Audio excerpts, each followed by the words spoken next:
Good evening friend. कैसे आप लोग? सब अच्छे होंगे। सभी को मेरी तरफ से राम राम, राधे राधे। और कैसे आप लोग? और जो आज का ये वीडियो होने वाला है वो आपके एसबीआई पीओ मेंस कटअप के बारे में बात करेंगे कि कितना से कितना कटअप हो सकता है, और थोड़ा सा डेप्थ एनालिसिस करेंगे कि मैथ में, रीजनिंग में बच्चों का क्या अटेम्प्ट रहा है और कैसे कहाँ पे बच्चों को प्रॉब्लम्स हुई है, और पिछले ईयर से कटअप कितनी जा सकती है, इसमें हम बात करेंगे 2021, 2022, 2023।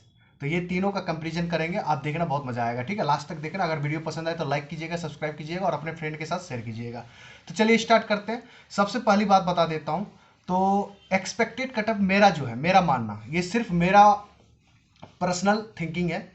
जो अभी तक मैंने जितना भी प्रिडिक्शन किया है वो ऑलमोस्ट सही हुआ है, गलत तो नहीं हुआ अराउंड। तो मेरा प्रिडिक्शन एसबीआई पीओ मेंस का कटअप जो रहेगा इस बार 62 टू 67 या 68 के अराउंड ही रहेगा, इसी के बीच में रहेगा। ठीक है, पिछले ईयर से लगभग 10 से 12 मिनिमम कटअप गिर रहा है आपका। पिछले ईयर देखा जाए तो 78 कटअप था, तो उससे अगर हम तुलना करें तो इस बार आपका कटअप मिनिमम 10 मैक्सिमम 15 नंबर का गिरने के चांसेस है। अगर हम इस ट्रेंड को देखें, इस साल का जितने भी पेपर हुए उसमें मेंस के कटअप गिरते हुए देखा गया, जैसे लाइक आरआरबी पीओ मेंस, ये सब में आपको देखा गया है। ठीक है, आइए स्टार्ट करते हैं। अब देखिए, जब 2021 में पेपर हुआ था एसबीआई पीओ का, था उसमें 90 98 के समथिंग कटअप था मेंस का। बट आप देखोगे तो 96 या 98 के समथिंग कटअप था। अगर आप 2022 में देखोगे फिर एसबीआई पीओ का, तो उसमें 78 आ गया। तो लगभग आप 15 से 20 नंबर का डिक्रीज आपको देखने को मिला है। ठीक है, सॉरी मैंने कुछ गलत बोला हो अगर 2021 का कटअप को लेके, मगर वहां से अगर 15-16 नंबर डिक्रीज था। ठीक है, तो ऑब्वियसली है कि यहाँ पे जो इस साल का कटअप है आपको 62 टू 67 या 68 के बीच में आपको दिखेगा। क्यों? क्योंकि जब आप मेंस देने जाते हो तो रीजनिंग और इंग्लिश को साइड कर दीजिए। सॉरी, रीजनिंग और इंग्लिश बोल रहा हूँ, जीए और इंग्लिश को साइड करते हैं, इधर मैथ और रीजनिंग पे बात करते हैं। सबसे पहली बात है कि देखिए, मैथ और रीजनिंग बच्चे ये सोच के जाता है कि दोनों सब्जेक्ट में से कोई एक सब्जेक्ट टफ आएगा, डेफिनेटली एक ईजी आएगी। तो जैसे मान लो कि कोई एग्जाम होता है, वहां पे मैथ टफ आ गया तो रीजनिंग डेफिनेटली इजी बनाने लायक छोड़ता है। मगर इस बार सिनेरियो टोटली चेंज हो गया ना। आपको क्या हुआ कि दोनों चीज डिफिकल्ट आ गई। मैं उसको डिफिकल्ट बोलूंगा, मतलब किलर किलर सेंस में कहते हैं इसको, मतलब गजब ही आ गया। ऐसा नहीं था कि आप नहीं जानते थे, इस बार आपको पता था कि मुझे ये पढ़ के आया हूं। जैसे लाइक कि अगर मैथ में बात करें, सीरीज के साथ मिक्सअप था, नंबर सिस्टम ऊपर से रूट वाली, आप पढ़ के गए थे मगर आप वहां से बना नहीं, क्योंकि वो इतनी डिफिकल्ट बना दी थी कि आपको वो बोला नहीं है कि एसबीआई कभी तो ये नहीं बोलता है कि आप 20 बना लो, 15 बना लो, क्योंकि जीरो कटअप है। तो मेरा मानना है कि अगर आप उसमें देखोगे तो कुछ बच्चों के तो औसम हुए, मतलब 3, 4, 5, 6% बच्चों का तो बहुत बढ़िया हुआ। बट अराउंड 90% बच्चों को देखोगे तो मैथ रीजनिंग से ही टोटल दोनों मिला के अटेम्प्ट देखोगे ना, तो 10 से 16 के बीच में ही अटेम्प्ट हुए हैं दोनों मिला के। अब बहुत लोगों के तो 10 से नीचे भी हुए हैं, ये सीन है। तो मेरा मानना है कि कटअप का जो इफेक्ट दिखेगा ना, तो यही दोनों सब्जेक्ट से दिखता है। और एसबीआई ऐसा नहीं है कि कोई वो जो मैंने 5-6% बताया कि जिनके मैथ रीजनिंग से लगभग 20 हो गए हैं अटेम्प्ट, उनसे रिजल्ट नहीं बनेगा। ऑन एवरेज बच्चों को देखा जाता है कि बच्चे ने क्या करे। आप देखोगे, मैं एनालिसिस कहाँ से बनाता हूँ, एक मेरा बढ़िया मतलब सिनेरियो अनिल अग्रवाल सर का, वहां पे उसने कल आप पोस्ट किया हुआ था कि tell your attempt SBI PO finish.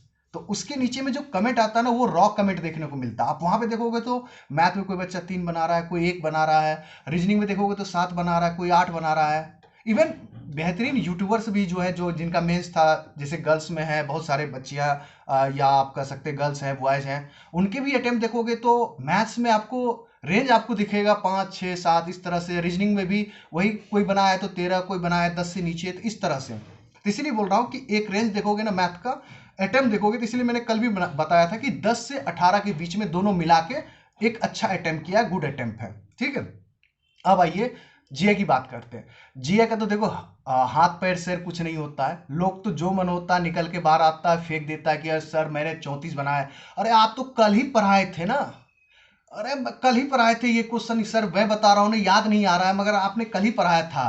अरे ऑप्शन भी सर याद नहीं आ रहा, मैं क्या करूँ क्या करूँ। बट आया था सर, कल ही आया था। कल आप पढ़ाए थे, वो मैराथन क्लास कराए थे ना, एग्जैक्ट क्वेश्चन वही था, बट याद नहीं आ रहा है। ओहो। और कुछ सर ऐसे भी हैं जो निकल के आए हैं, ये क्वेश्चन था वन लाइनर, एक लाइन लिखा, मतलब जो भी हो कहाँ से क्वेश्चन मिले, एक लाइन लिखा, इतनी से इतनी इतनी इतनू सा लिखा, उसके आंसर ये लगा दिया।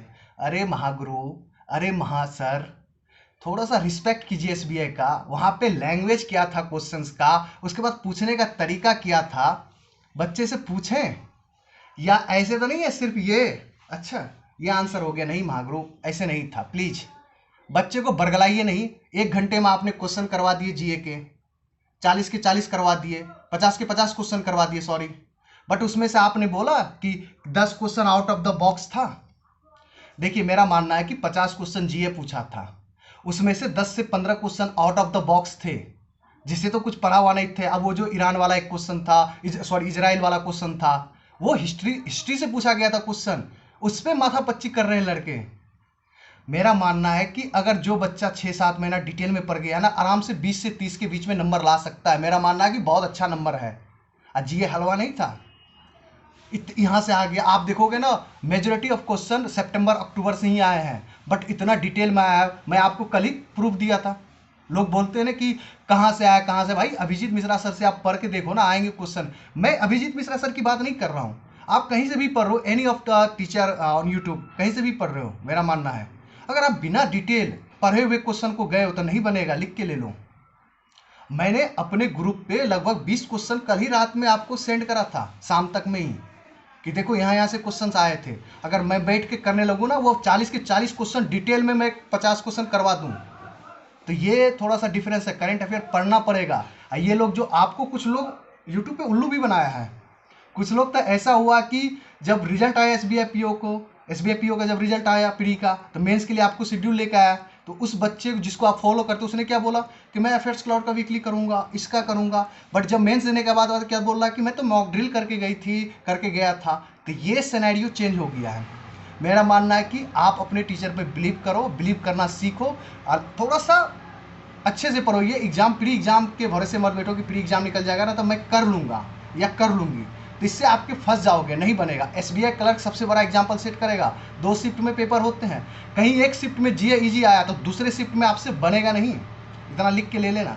तो आप देखोगे तो अराउंड मेरा मानना है कि जीए में भी 20 से 30 के बीच में जिनके नंबर आ रहा है तो बेहतरीन नंबर है, जिसके 15 से बीच में आ रहा है ठीक ठाक नंबर है, कोई ख़राब नंबर नहीं है। उसके बाद इंग्लिश जिनका बढ़िया है भाई, वो भी देखोगे तो कोई 30 बना रहा है, कोई 25 बना रहा है। तो मैं जो अटेम्प्ट बता रहा हूँ आपके इंग्लिश में, सबका अच्छा नहीं होता। मेरा मानना है कि लोग बोलते हैं ना कि मैंने 28 कराया तो मुझे लगता है कि 28 के 28 सही हो गए, उनका कॉन्फिडेंस हो सकता है। बट मेरा मानना है कि आपने 29 कराया या 30 कराया तो उसमें से आपके 25-26 सही हो सकते हैं, 22 भी सही हो सकते हैं। तो मेरा मानना है ये ओवरऑल एक सिनेरियो है। तो मेरा लास्ट फिर से मैं बोल रहा हूँ कि कटअप आपका 62 to 67 या 68 के बीच में रहेगा।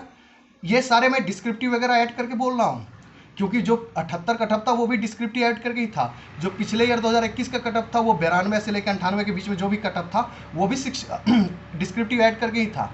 तो मेरा ये मानना है कि इस बार का कटअप 62 से लेके 67 और 68 के बीच में रहेगा। ठीक है, अगर आपको लगता है कि इतना नंबर आ रहा है तो आप इंटरव्यू के लिए तैयार करो, जीडी करो, ग्रुप एक्सरसाइज करो, ये सब सारे चीज़ें करो। ये सब चक्कर में मत पड़ो। मेंस देने के बाद आप पले बढ़ो। जिनके भी मैथ में 0 अटेम्प्ट है या 2 अटेम्प्ट है, घबराने की जरूरत नहीं है भाई साहब, 0 कटअप है। सबसे बड़ी बात, प्लस पॉइंट यहीं पे है। आप 2017 में देखना, 2017 में से ही 0 कटअप स्टार्ट हुआ था। उस बार इतना पेपर टफ हुआ था कि 0 कटअप था, उसमें बच्चे 0 नंबर ला के जॉब कर रहे हैं भाई साहब। तो आप क्यों नहीं कर सकते? इस साल क्यों नहीं कटअप गिर सकता है? तो आप और हम कौन होते हैं जब मेंस देने के बाद डिसाइड करने वाला? वो छोड़ दीजिए एसबीआई को, जो भी करेगा आप एसबीआई पीओ पर करने दीजिए। बट मेरा एक था कि मैं आप लोगों के साथ शेयर करूं, थोड़ा सा आपके मन हल्का हो जाए। अगर आपके नंबर इतने आ रहे हैं, आपके 65+ नंबर आ रहे हैं, तो आप इंटरव्यू के लिए तैयारी कीजिए। बस मेरा ये मानना है, अभी से करेंगे, काहे कि बहुत बच्चा IBPS PO मेंस भी दिए हैं, तो उसमें भी हेल्प हो जाएगा आपका। और धीरे धीरे मैं क्या कर रहा हूँ ना, अब धीरे धीरे मैं वीडियो भी लेकर आऊँगा इंटरव्यू के लिए। जो जो टॉपिक आते हैं उस पर मैं डिस्कशन करवाऊँगा कि डिफरेंस बिटवीन SDR RRR क्या होता है, व्हाट इज बैंक क्या होता है। मैं सोच रहा हूँ कि अब धीरे धीरे वो भी लेके आऊँ। ठीक है, तो अगर वीडियो पसंद आए तो अपने फ्रेंड के साथ शेयर कीजिए, लाइक कीजिए। Thank you very much. Okay.